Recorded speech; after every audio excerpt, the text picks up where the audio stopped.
J'ai appris que lorsque la vie est dure, douloureuse et blessante, il n'est pas si important que tu es quelqu'un de sage, de riche, de célèbre, de beau ou d'attirant. Ce qui est important, c'est que tu es quelqu'un qui t'aime tellement.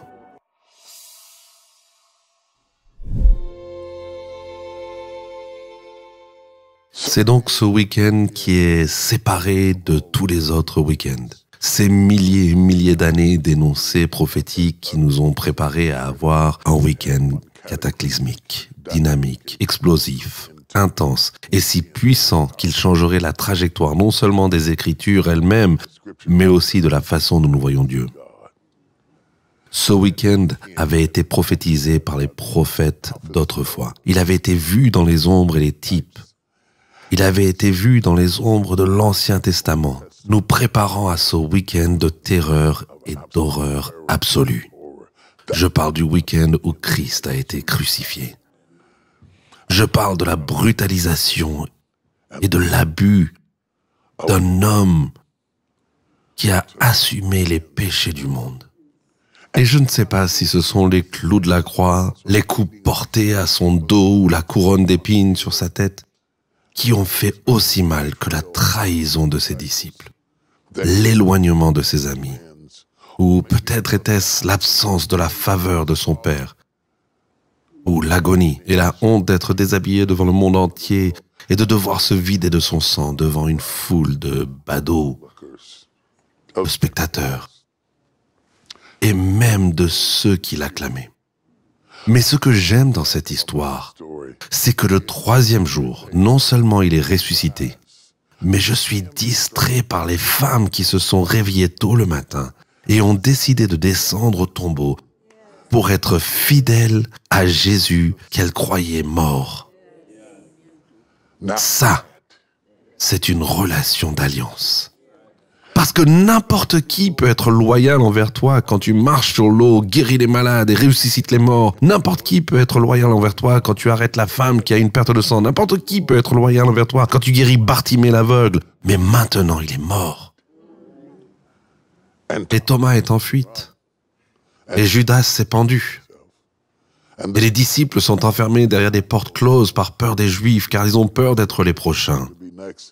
Et cette peur était réelle, car beaucoup d'entre eux allaient être martyrisés pour la cause du Christ, et tout le monde était enfermé, sauf ces femmes. Ces femmes étaient des femmes uniques. Elles ne venaient même pas du même côté de la piste. Et l'une d'entre elles avait un passé douteux. Et Jésus avait changé sa vie. Chacune d'entre elles se tient en présence de Jésus et l'aime pour une raison différente. C'est comme si tu allais à l'église et que tu nous entendais tous dire « Alléluia », mais nous voulons tous dire quelque chose de différent. Nous disons tous « Merci Jésus », mais nous le remercions pour quelque chose de différent. Nous entendons la même chanson, mais nous avons des souvenirs différents. Et c'est le caractère unique de ta personne. C'est une façon spéciale d'aimer Dieu que personne ne peut aimer comme tu l'aimes, car personne n'a ton histoire. Ces femmes se sont levées tôt le matin avant le lever du jour et sont descendues au tombeau parce que même à ce moment-là, elles voulaient le protéger. Elles voulaient le protéger. Elles ne voulaient pas que quelqu'un le sente se décomposer.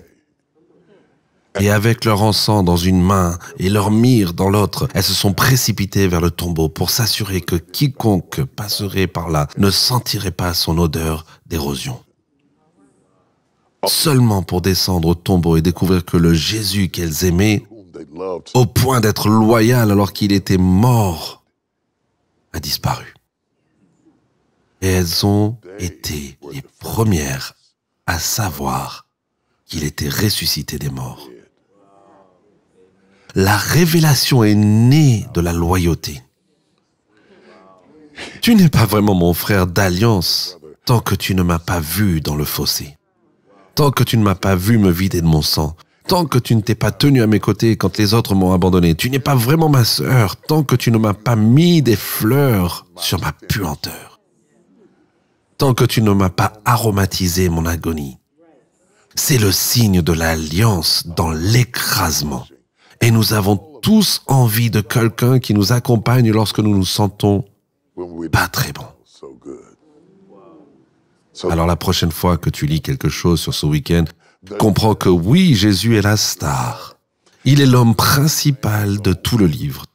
Tout le livre nous a préparés à son entrée dans le monde et les anges sont restés bouche bée devant son intérêt pour la forme humaine.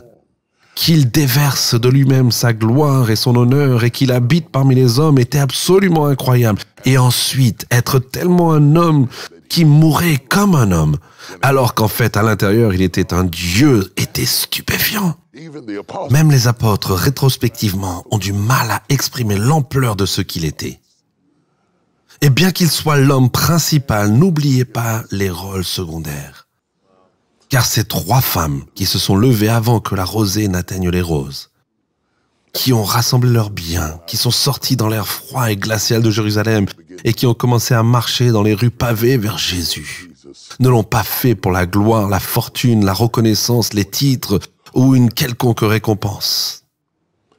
Elles l'ont simplement fait parce qu'elles l'aimaient tant. Et j'ai appris que lorsque la vie est dure, douloureuse et blessante, il n'est pas si important d'avoir quelqu'un qui soit sage, riche, célèbre, beau ou attirant.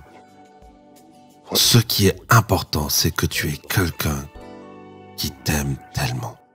Shalom, j'espère que vous avez aimé cette vidéo. Abonnez-vous pour ne pas rater nos programmes. Merci de faire partie de notre famille TBN.